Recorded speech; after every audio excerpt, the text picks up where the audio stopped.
And we are recording now. So welcome back to Crew Call with the Scooters. And I am with somebody I've wanted to talk to for a while because I've been watching One Hood Media in social media, being part of great conversations and raising the levels of discussion around a couple of things that are going on in our neighborhoods and our communities around here. So Farooq Al-Said, thank you so much for being with me today. Quartz isn't here, of course, but she sends her best to you. And I just wanted to start. So, one, how are you? How are you? And when was the last time anybody asked you that? Because I'm sure you're a little exhausted and you have a lot of things going on. So, but how are you? I'll be honest with you. The past week, I've been hearing the question more pleasantly. Prior to that, though, it wasn't really something that people would start a discussion off with. But right today, the morning, I was stressed out this morning. Kind of got away from me a little bit. But right now, I'm cool, man. I'm in good spirits. Alhamdulillah. Like, I'm good. I'm here with you. We get to talk. We get to build today. So, you know, that is, and plus I had a good lunch. Ooh, what'd you have? I had some mung beans and some black rice. Ooh. Yeah, some lentils, mung beans, and black rice. Yeah, so it was like, you know. Now, do you cook? Hell no. Nah. All right. I just don't. Okay. Well, where did you get the lunch from? The store. Okay, that's good. That's good. Market district. Yeah, market district. Yeah. And so you don't cook. No. And that's okay. That's okay because you probably don't have a lot of time to cook, I would think. I think I know where you're about to go with this. Someone yeah, someone is at home. Erica is at home cooking for me. How about that? Yeah. Mm-hmm, exactly. Yeah. So and where do you live in the city? Why? Why? Oh, I was like, no, I didn't ask for your address. I wasn't gonna. I live in Wilkinsburg. Oh, you do live in Wilkinsburg. My dad had a business there for a while. Love Wilkinsburg, and Marita Garrett and I have gotten to know each other, and she's okay. Well, yeah. So I live in kind of that Wilkinsburg Churchill overlap. Yeah, I love that. It's yeah. over there. And that's funny. Well, I was actually getting your address so that Erica I could just invite myself to dinner since she's the one cooking for you. She was like, yo, why is this strange white lady just showing up? I need answers. I need answers. I'm just here for the beans. Is anybody serving? Exactly. Yeah. He's like, I need answers. Right. So you grew up, you grew up in Toronto, or you were born in Toronto? Am I correct about that? Yeah, right. Yeah. Split. Yeah. So I grew up between, I was just thinking about this earlier. I grew up in Toronto, Canada. From Toronto, Canada. When I first moved to the States, I moved to Miami. So I bounced around a lot in my 30 plus years on the block. I've lived in Toronto, Miami, Pittsburgh, New York City, London, England. So I've lived, around. And out of all of the weather that you've experienced, all the same except for Miami. It's all the same. I've lived my life in perpetual snow since 1985. So it's like, get me. Is there a reason why you didn't stay in Miami's pretty decent weather, except the winter summer is super hot. My parents had got back together. So that's the whole reason why we left Florida. But yeah, I often wonder what my life would be like living in Miami still. Like it's in the sun. It absolutely is in the sun.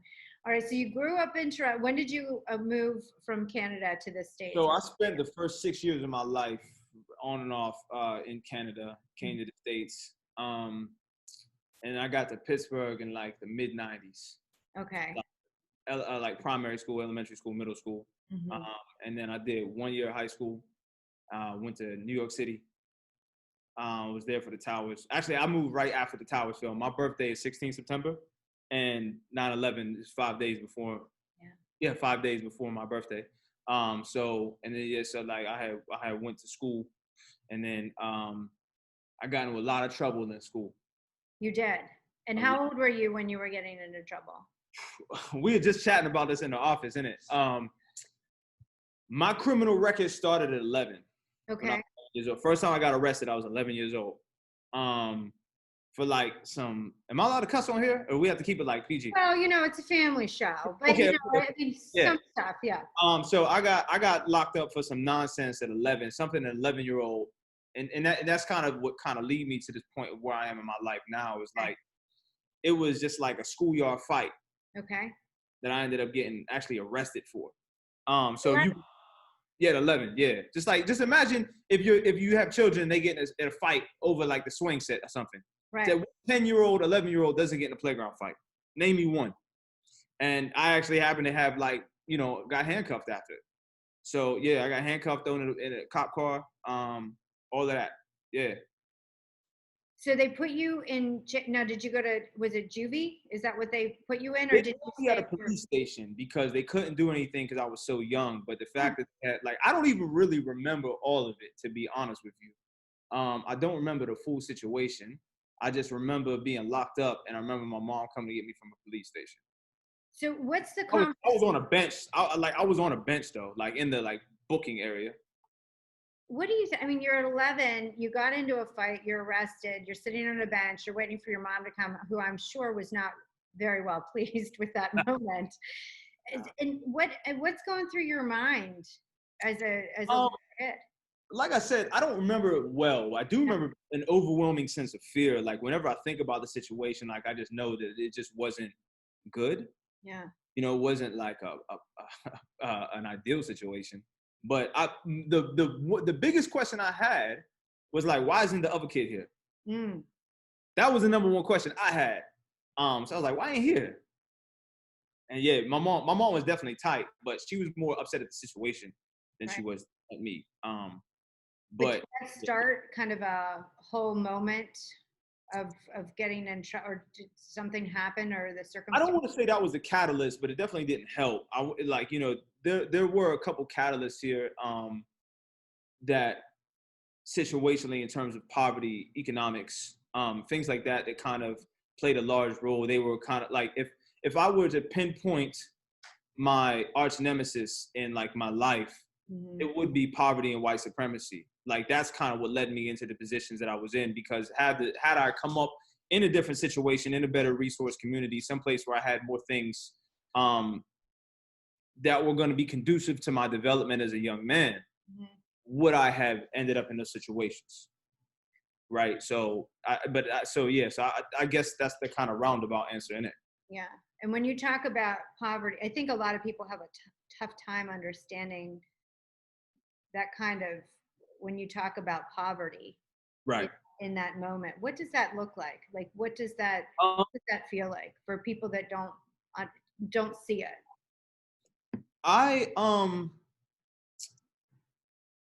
My family, we had ups and downs. Yeah. There were times when we were really, really, really poor, like food bank poor, free lunch poor.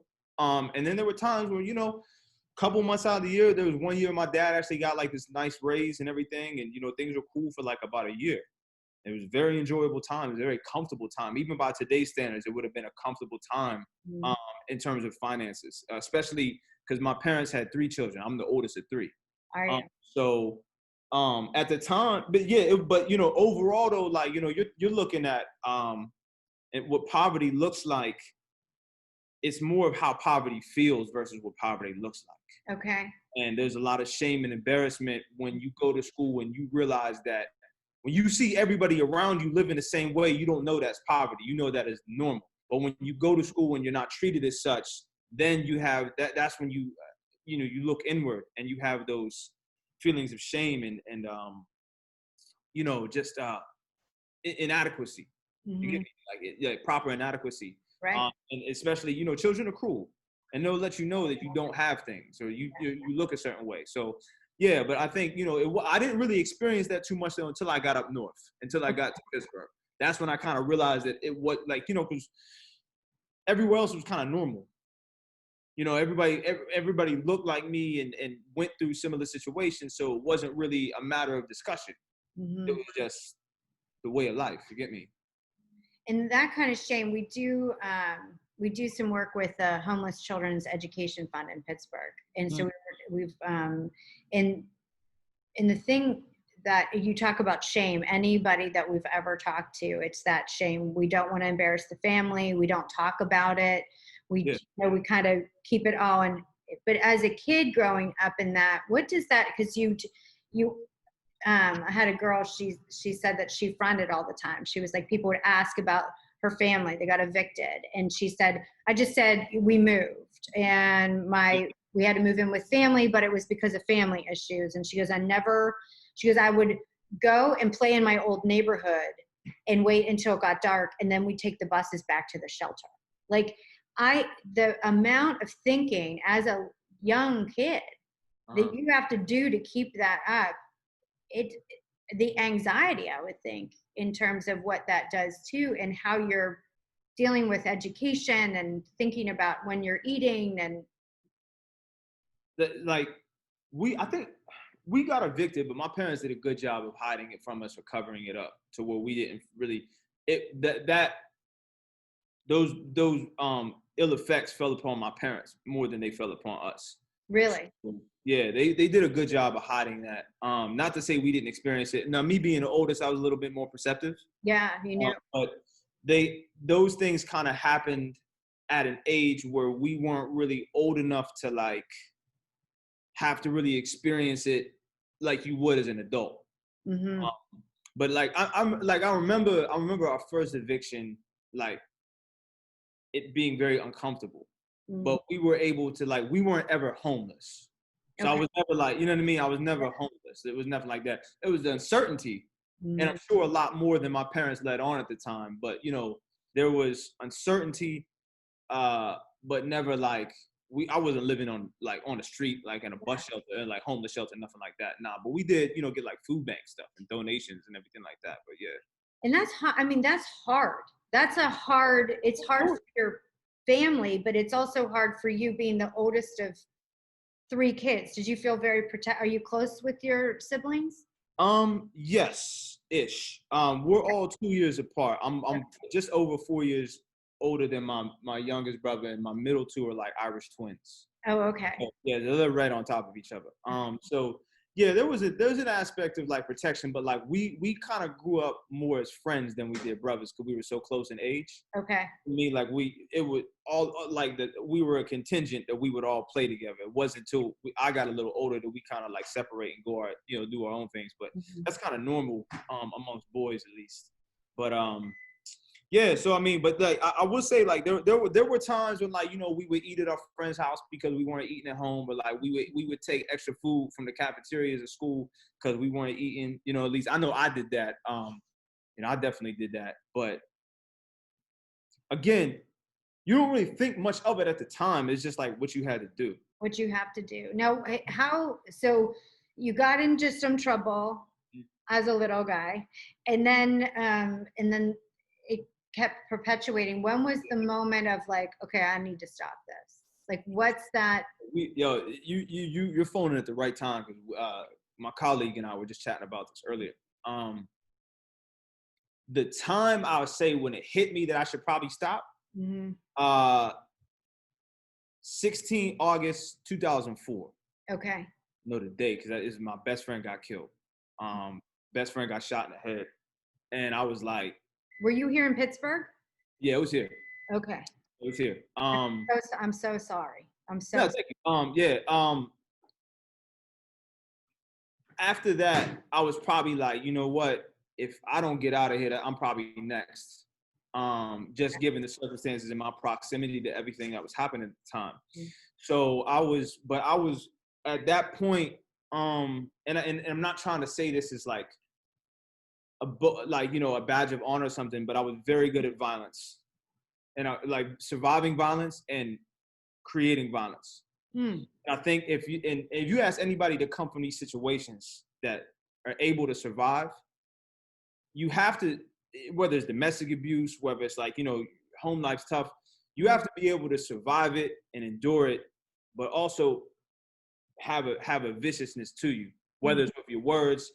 Some people manifest it in like a business sense. You know what I mean? Like they start companies and they do things that are just like very, immoral. I wasn't like an evil human being or nothing like that, but I was just very good at surviving violence, and due to my situation and where I was, enacting it or acting upon it. And I'm like, I'm sure. Are your mom and dad still here? My mom just died last year.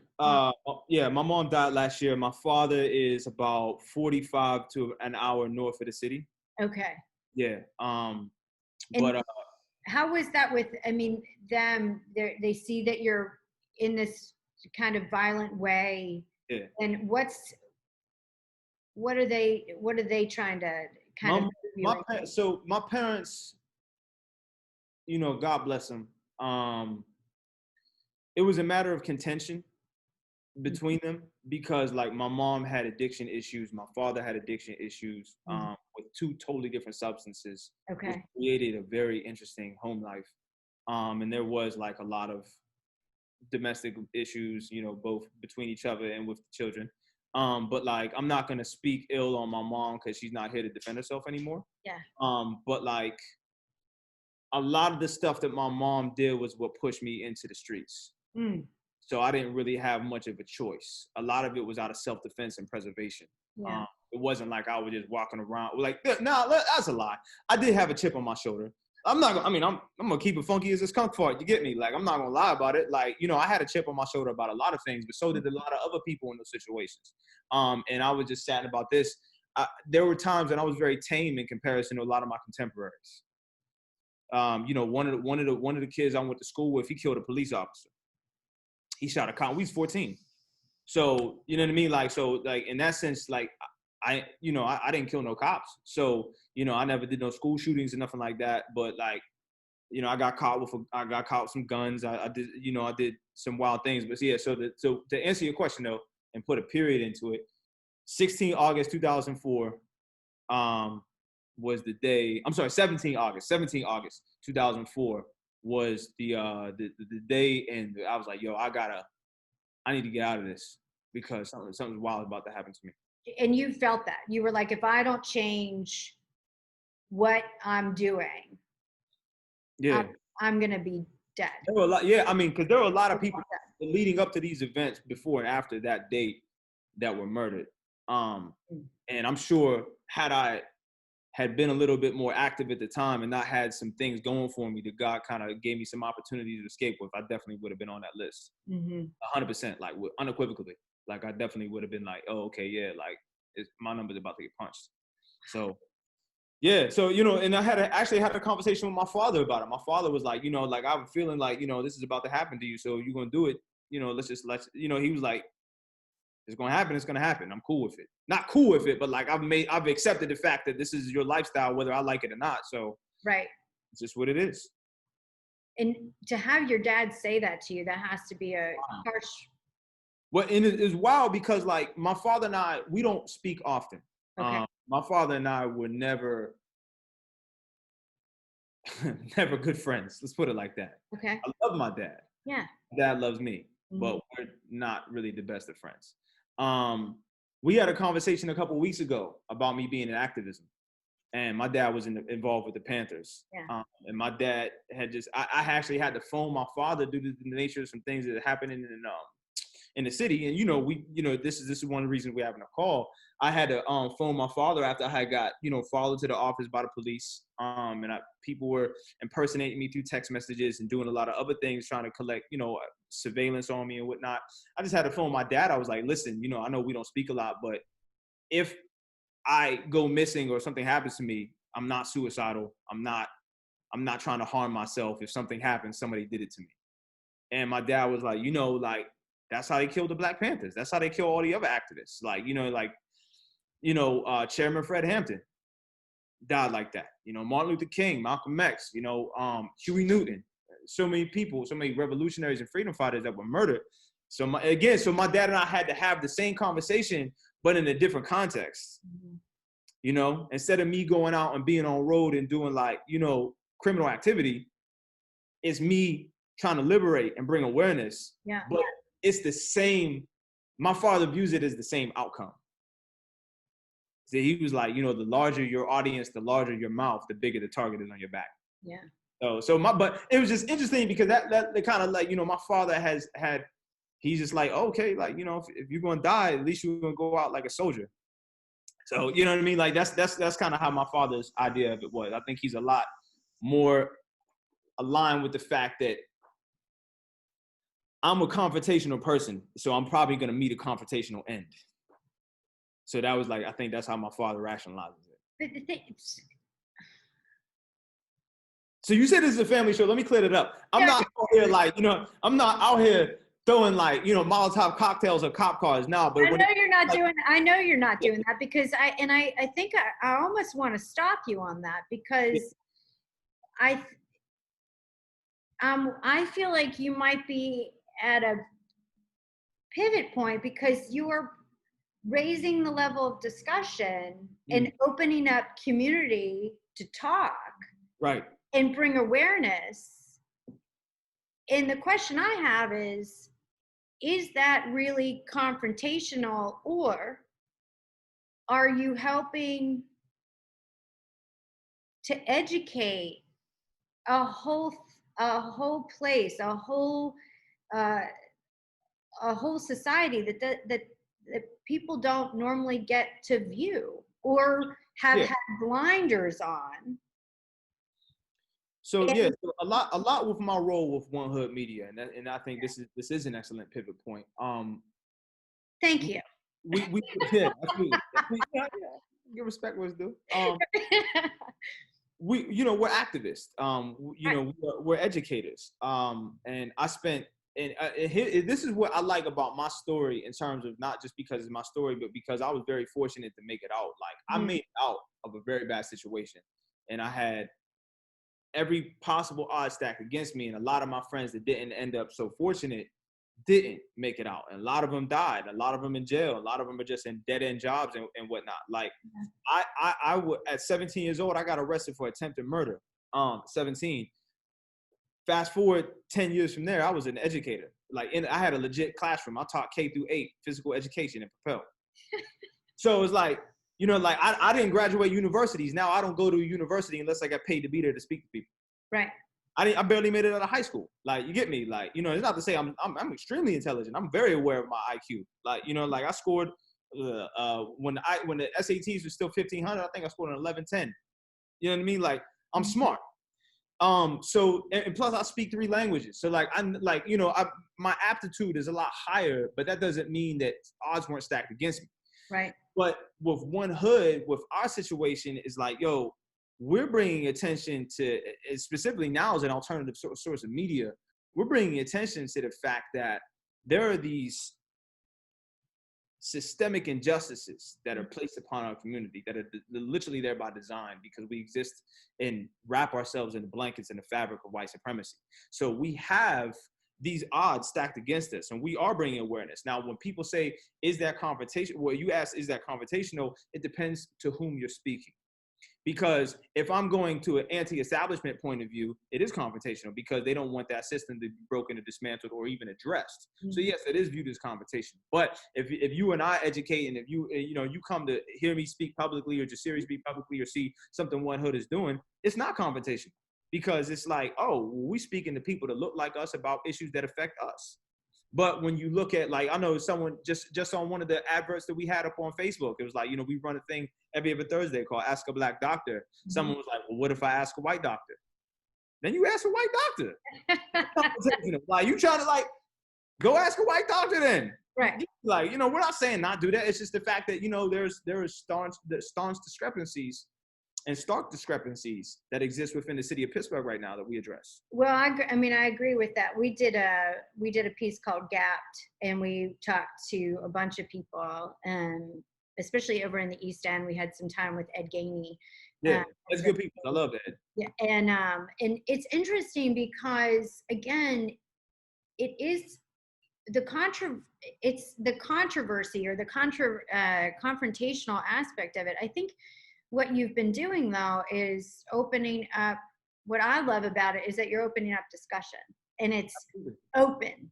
Mm-hmm. And I think it, you know, believe it or not, you know, you get it, you dive in or you don't dive in. What I like that you're doing is that you're really raising up additional voices too, which I think is really humbling. And even though an activist, and you're out there because there's a lot of you shoulder a lot, I think, for a lot of people, because you're pushing forward. But when you're able to raise up other voices around you, that's community. And I feel like that's what you're doing. And so you know, there's leadership in that, and that to me is very interesting in terms of what you're doing, because there is a lot of big challenges in where we live, right? In your community, I mean, we're in Pittsburgh. I mean, yeah, you see it. It's our neighborhoods, and yeah. and I think that it's a heavy burden. And this is what we've been saying, and I've been saying. Yeah. You know, especially, I don't know what your constituency or your viewership is like, but you made a point that we've been addressing for a long time, and it's just now starting to get discussed in the media here locally, is that we both live in Pittsburgh, but we live in two different Pittsburghs. We experience the city completely differently. In a city that has, the Mayor's Equity Report said, it's the worst city statistically for a Black woman to live in. You make 47 cents to a white man's dollar. You can literally go to any other city in the country, literally, these are quantifiable statistics, and have a higher quality of life and make more money. We have one of the most segregated cities in North America. We have the poorest working class for African Americans in all of North America. And this is after Katrina. So, you know, it's a city. It's also where just recently statistics were put out for every one white. I want to back you up because I think it's interesting. You said after Katrina.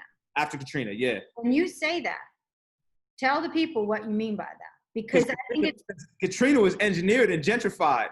Prior to that, Katrina, you had the Third Ward. You know, you had a lot of those areas that were just forgotten about, literally cut off from resources and forgotten about.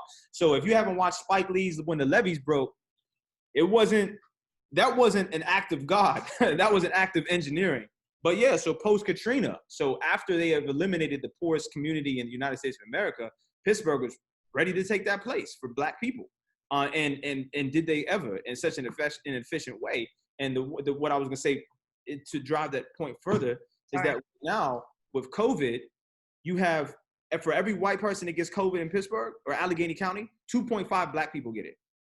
So this just shows the discrepancies in which I was speaking. So in terms of this education, everything that we're doing, like this is part of just highlighting the facts, like the statistics, that we live in two different cities. And and again, the word isn't interesting, but when I have a friend and she said, you know, Jenny, when you get a cold, I get the flu. That's a fact. You know what I mean? And I had to think about that. I was like, why? And it's why is a discussion into itself, right? That is another conversation. But I feel that the fact that you can acknowledge it is the first step, right? You get me? Like this is like you say, you know, 12 steps of addiction. The first step of acknowledging is you have a problem, right? Or recovery, I should say. Within Pittsburgh was created just like every other American city. Like I think once you have to peel back the layers, you have to start with the origin point. A friend of mine who's an author, I'm not gonna give her real name out, but her pen name is Nashika Washington. She created a book, and the first page is like, is everything related to slavery? And it's like, yes, and thank you for asking. Because it is, and everything kind of goes back to that systemic creation invention. When you had the Constitution of the United States of America that says Black people are 3/5 of the human being, you can't tell me that we have a fair and balanced point in our lives when the doctrine that created the country classified a specific people who have a different skin tone as subhuman. So when you uphold these principles and you created a country, a doctrine, an ideological background, a financial institution around that, off that sole principle that you could own another human being because they weren't quite human. Yeah. That creates a 500-year systemic snowball effect. That's just like, hey, listen, But yo, the mandem is applauding me right now because yeah, because I'm a little more loquacious than I was earlier when we were doing our interview. But not you, but someone else in the office. But yeah. So I mean, so that's where you say you get the cold, I get the flu. That's where that comes from, you know. And it's you have the privilege of getting the cold. You also have the privilege of remedying that. Mm. Oh, you know, for black folks, what we got? You get some ginger ale. You take that. You take some. You get a ginger ale. You go to sleep, and you go to sleep. And you watch Wheel of Fortune, and when you wake up, you do the dishes. That's what happens. Yeah. But you know what I mean? But yeah, so like we definitely navigate Pittsburgh two totally different ways. Mm-hmm. Two totally different cities, same scenery. Not even, but sometimes, well, you know, with gentrification now, the scenery is becoming a lot more ubiquitous than it used to be. Mm-hmm. In the 10 years that I've lived in Pittsburgh. Well, I would agree with that. I have a friend, and I want to get into, because I know music is a big part of your life too. Yeah. And I want to get into that. But I have a friend, and he's also a musician and a rapper. And he was talking about driving through. He lived at some point in the middle of Pennsylvania. So he moved from New York, and his family moved to the middle of Pennsylvania. And he would drive home, and he would go through a neighborhood. And he didn't know I don't know if he was speeding or not, but it doesn't matter. But he got pulled over, and he got pulled out of his car. And what we had talked about was his mom teaching him that if you got pulled over, take your keys out of the car and put them on the hood of the car, or, you know, on the hood of the car, and put your hands on the wheel. And he's telling me this story, and I was like, I've never experienced anything in my life like that. And I don't even I'm telling you this, and I'm sure you're like, yes, Jenny, of course. But my point is that I wouldn't even ever think about that. And that is something that you have to live with. And that's the same. Like when you asked me earlier how it was and if I was arrested and whatnot, like, yeah. I don't have, specifically with my field of work, what I do as an activist, I don't have the luxury of unplugging from what's happening in the country right now, because it's my job to be attentive to the issues. Yeah. So I get that stimuli overload every single day. Mm-hmm. Even in this conversation, we're talking about it. This is like, you know, and while this is a cool conversation, it's still work, but it's still addressing the issues. So right. I don't get a chance to just like turn my phone off and unplug from this. I also, even though I'm light, I don't get a chance to take my skin off. This is how I navigate the world. You know, this nose and these lips, they don't go nowhere. So like, you know, like they come with me everywhere I go. So those problems follow me everywhere I go. So like to your point, when I'm driving, I actually have my insurance, my proof of insurance, my registration, and all of that above the steering wheel, laminated in large sheets of paper. So I can keep one hand on the wheel and reach out with my right hand, or however I got to do it, whatever the officer says, in case that happens, and pull out these large laminated white unthreatening sheets of paper and hand them over. And that's my reality. You know what I mean? Like that's how I have to drive my vehicle. Just knowing that. And like we look at Philando Castile, who told the officer he had a gun in the car, but I also have a license for it, kept his hands on the steering wheel and was executed in front of his wife and his child. Like, operating a vehicle while black might be the most dangerous and most blood pressure raising experience in America, next to probably just being black and the police are walking on the same neighborhood as you. So I'm going to put that right there. So yeah. How do you go, I'm going to live, I'm going to be in a relationship, I'm going to, you know, have friends. I mean, how do you navigate that? I mean, it's still like recently, you know, it has to start with conversations. Like, you know, when we're leaving protests, we have a check-in system. Yeah. Like, text me when you get to your vehicle. Text me again when you get to your destination. Mm-hmm. And we never leave individually. That's one. You know, the conversations with parents and their children isn't any different than the conversations that we're having amongst friends and, you know, your loved ones at this point. Like, You know, my girlfriend just be like, I cry, I damn near cry every time you leave the house, especially when you're going for protests. So we have to have those conversations. And being followed by the police is something real. Having surveillance and tail on you and your phone tapped and, you know, things like that, that's very real. So to have that relationship is to understand that when we're in this field, there are people that are go missing.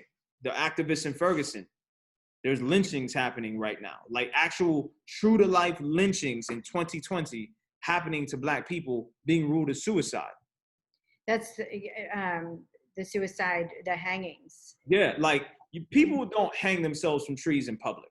Right. That's not, name me a real suicide that would anybody, let alone Black people, given that the history that has against us. It's not happening. But yeah, I mean, so to answer your question, that's what it's like. It's like, it's having those hard conversations. I had to have a, thank you. Oh yeah, cookie, thank you.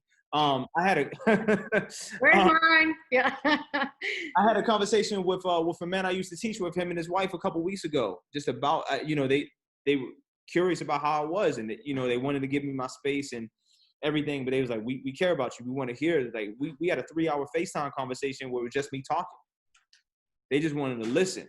Yeah. And the realization of it is like, when I get pulled over, I have to tell my phone to start recording in case I got to videotape my death. And that's anybody Black driving a vehicle, that's a conversation they've had either internally or with somebody else. And do you have that conversation? Because when I was talking to my friend about that, I said, where did you learn how to do that? Where do you, and he was like, my mom is the person that told me I had to do those conversations at the dinner table or out with friends or something. The anxiety and the stress as well as pushing forward, what I always call pushing against the ocean on a lot of these things. Yeah. Of course, you get it from your parents. Yeah. Safe and do what they say. But my parents never had that conversation with me. My dad, when we had that conversation in question, we talked about earlier in this interview. Yeah. My father was like, I tried to insulate you as much as I could, but I failed. Like my father wanted to nice it all away. Like, I don't know. See, again, this is like, like my dad come from a different era. So his issues with the world are his issues with the world and the way he views it. But we never had really a similar viewpoint on the world ever. But he was like, I try to insulate you from everything. And this is my father was active in the civil rights movement. He was like, I think it's worse now than it ever was. I don't see hope. So he was like, I try to insulate you and I failed. So my father never, like I said, so we never had that conversation about what that would be like. But we had conversations, just not that conversation. You know what I mean? But that was just, unfortunately, again, that's just but everybody, I always say, specifically for situations like this, Blackness is universal, but our experiences aren't. So like, we don't all navigate the same, especially culturally. Like I had a different upbringing. So like, it's just a different conversation. Right. But yeah, that's just what it is. With everything that's happening right now, there's all of these voices being raised and there's all of these discussions happening. Are you, and you can say no, but are you seeing any glimmers? You just said that there was no hope. Are you seeing any glimmers of light anywhere in terms of what you're doing? When Antoine was murdered, it didn't feel like things were going to change, unfortunately. Things felt just a lot more stagnant. It was just an unfortunate blow that we kind of had to grin and bear. But right now, the energy feels different. And I think that, we had Colorado and immunity for police. That is a victory. It's a small one. It's a victory. You have the Minneapolis Police Department that was disbanded. That's a victory. We have, even though a lot of it is just superficial, the defunding of the police departments, right? You have LA defunding by $100 million, but that's only 10% of their budget. So, I mean, it's a small victory. But it does look like there's things on the horizon. We are seeing change right now. We're seeing things that we haven't experienced before, you know, since like the bus boycotts, where you're getting actionable changes by institutions. Mm-hmm. So you are seeing things. It's just, the thing is, there's so much symbolism over the substance. And a lot of people are looking at like, well, Black Lives Matter on the street means something. It doesn't, because if you're still killing Black people, it doesn't mean anything. Like that doesn't, you giving me 30% off or giving me Juneteenth off, even though, you know, our organization doesn't apply to that. But like, you know, you giving Black workers Juneteenth off, that don't mean nothing. They still can get hit by police officers. That doesn't mean nothing if they can't jog down a neighborhood for exercise and be murdered and be lynched on camera. It doesn't mean anything. So it's small victories, but you know, right now we have to take our small victories where we can get them to force larger ones. Larger changes, yeah. Larger changes, absolutely, yeah. And I think there's a discussion of, because you do see, and does it feel like pomp and circumstance when you're seeing all of that, or do you go, no, this has to happen because at least it's people talking and getting them to go, oh, because a lot of people never go, oh, I didn't know, you know what I mean? There's some people that I didn't know that. You know, it's like that's where I get upset, because it's like that I get extremely upset over it, and my Instagram is low key popping, but like my stories, I rant a lot about things like this in my stories. But the symbolism of it, the dog and pony show, the hijacking of it, you know, Black Lives Matter being co-opted in, you know, in media. It kind of want to let you know that people are watching it, but at the same time, it's like, for what reasons? If it took you this long to realize that there's a problem, you're the problem.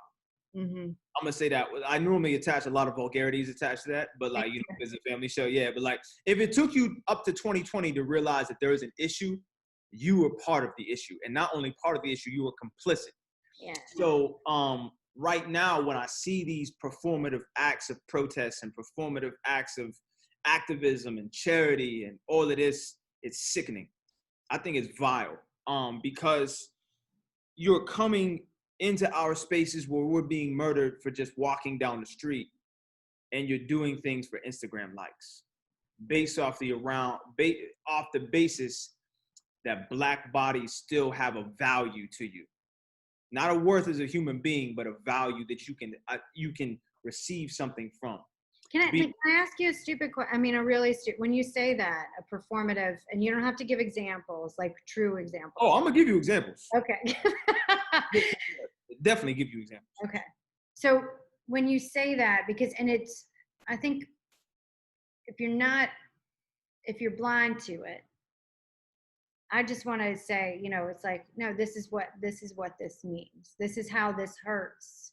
This is how it stings. And I think that's always like, if we're able to open up the channel of, yeah, this still isn't okay. Like, what does that do to you?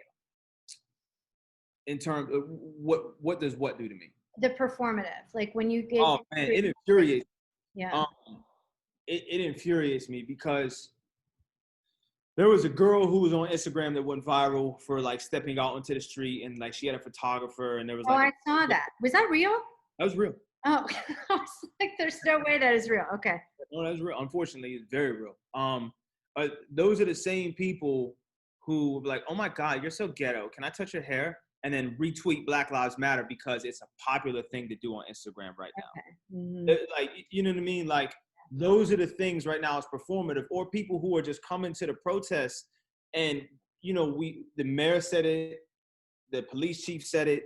You're coming to a protest because you were quarantined for 4 months. So the first thing you want to do is be violent and destroy property, right? And you're making, and we call that protest porn. It's like a purge. You've seen people gathering for something that's like, oh, I can't wait to riot. Like, I can't wait to set something on fire, and, you know, and throw a brick. It's like, what? We're not even on that type of time. Like, whatever we're doing, it's not that. Yeah. And whatever you're doing ain't what we're doing. So why are you here? You're here to perform and act. I gotcha. You get me? So it's like, there's no, again, it's symbolism over substance. Yeah. A brick through a window from someone who's upset they've been in the house for 4 months does not echo the same. However, it's vilified as if I threw the brick. because you hear saying Black Lives Matter, or you're at our protest with an alternate agenda, making it very unsafe for us to exist in these spaces while you over here getting your rocks off. Yeah. Metaphorically and figuratively. Yeah. That was good. That was very good. Go with the words. I have the best words. Yep. I know all the words. I have the best words. Yeah. So, but I mean, that's facts though. That's what it is. No, that I appreciate you giving context to that, because I think it's important as you're bringing communities together and talking about and raising up additional voices around it, that there's just some context, because I think some things are put out there and people don't understand, and it's on them sometimes for them not to understand. Right, but I like to just make sure the story is clear. Yeah, I think right now, and I had said this 2 nights ago on Instagram, and it kind of like had a life of its own on social media. I don't have the energy to educate white people on what they need to do right now. Yeah. Not only do I not have the energy, I don't have the want.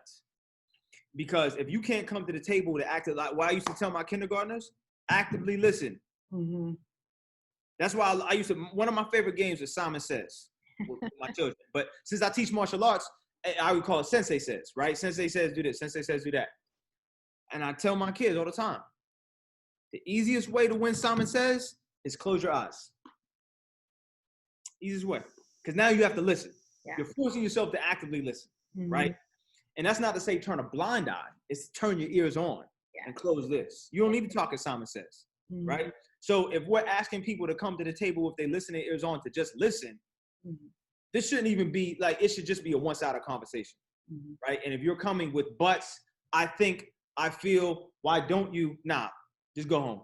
Yeah. Because right now, like, we're no longer, we can't even welcome you into spaces. Like, if you're going to police how we protest, you might as well just be policing us. You know what I mean? So it's like, and for the record, I do want to say, every single protest in the city of Pittsburgh that has been around police brutality, police violence for the past few years has been peaceful. And this is from the mayor and the police.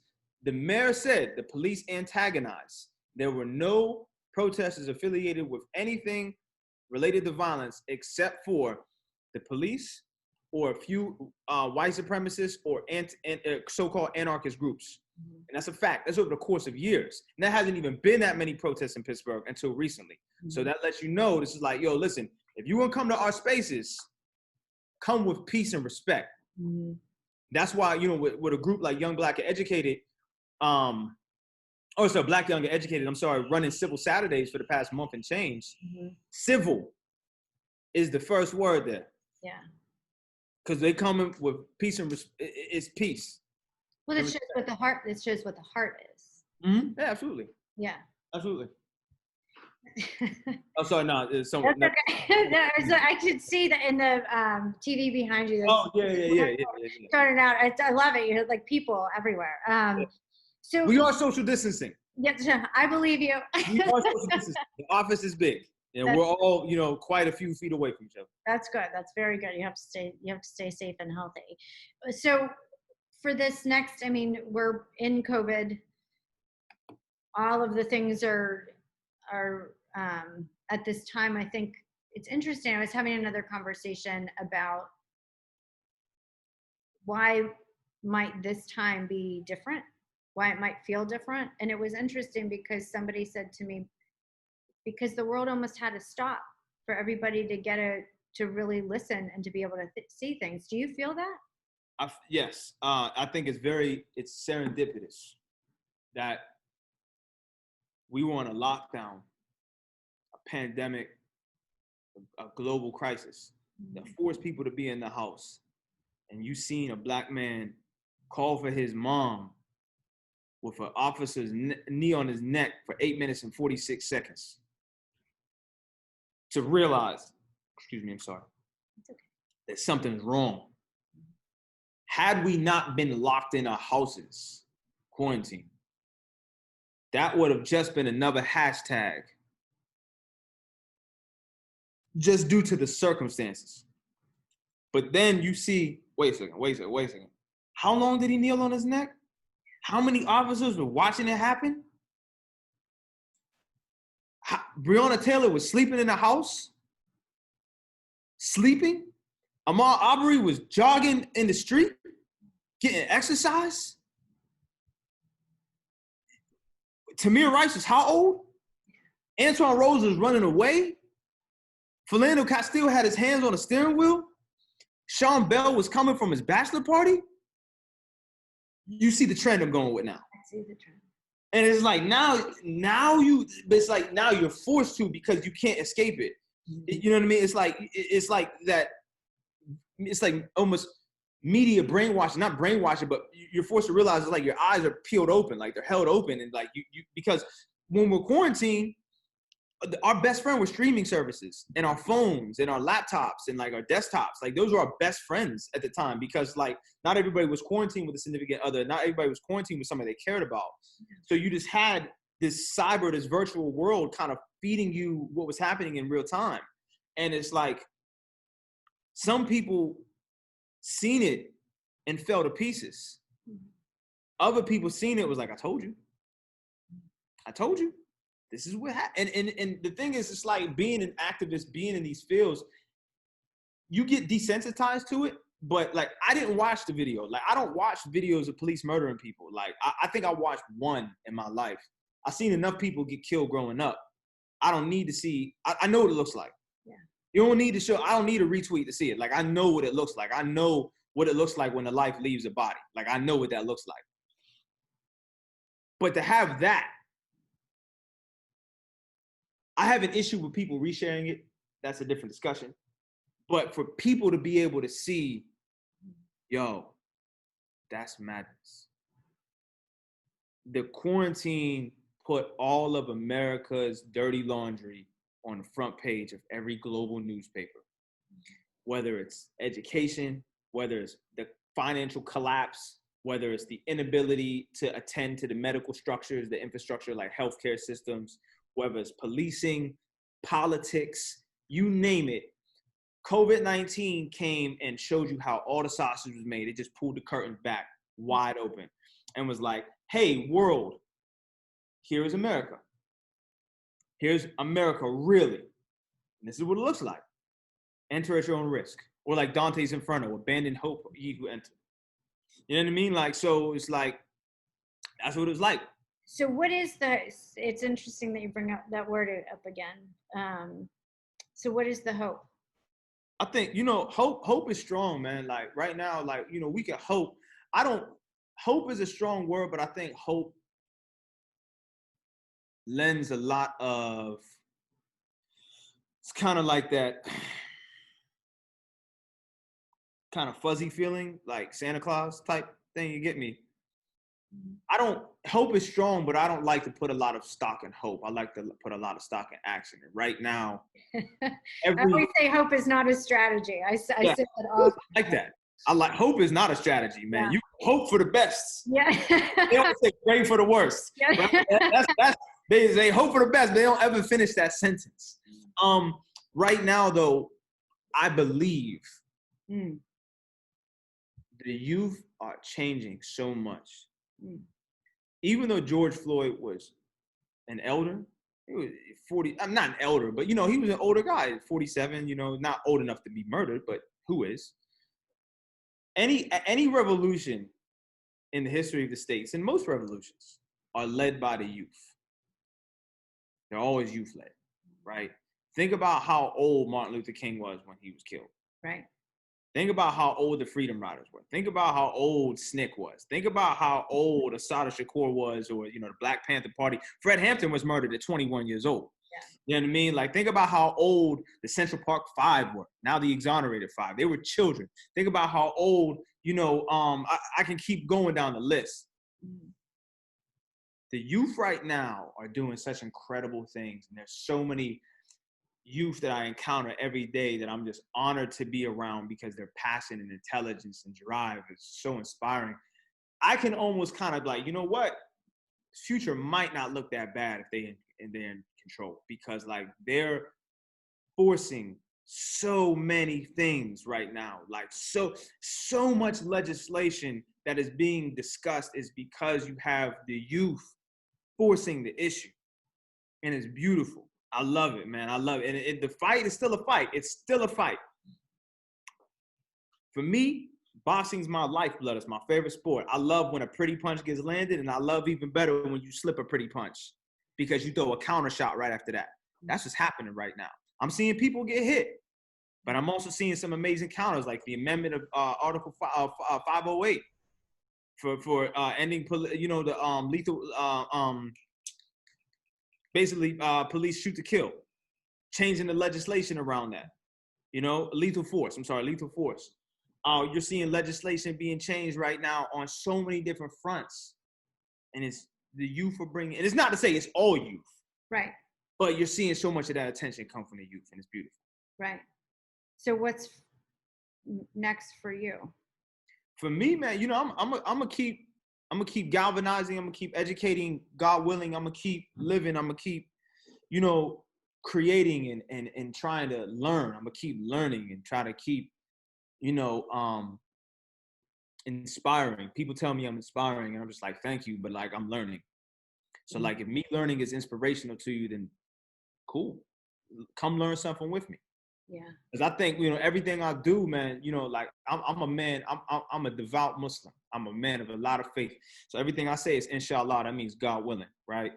I'm gonna keep all the things I just said. I attach inshallah to it, just because, like, that's when it's gonna happen. But for me right now, I just want my next steps to be intentional. And whatever it is, I'm gonna do it. I make sure it's intentional. So therefore, I can't have. I wish I would have. Yeah. You get me? Like, yeah, that's my number one thing. I do. Yeah. Well, I thank you for being with me for, I think it's been an hour. It's like the longest crew call ever. Yeah, it's an hour. Yeah. And and answering all my, I could talk to you all day, and I really just appreciate your honesty with me and for your willingness to talk. And I think that's, you're opening up spaces. That's the one thing that we try to do with our documentaries and some of our films, and just being able to sit down and have conversations. And hopefully I get to sit down with you at some point. Yeah. When we're not in the middle of all this, and I'll bring you some cookies. That's the now you're saying the right words. But I do. I really appreciate it. And thank you for just being who you are, and please be safe. And I have friends that always get mad at me because they're like, Jenny, we do what we do. It's that, it's not been safe ever. So I don't like to tell people to be safe. I like to tell them to be intelligent, because even if you're safe, things can still happen. Yeah, that's true. So be intelligent, please. Yeah, for sure. Yeah. And I appreciate you. I really do appreciate you. And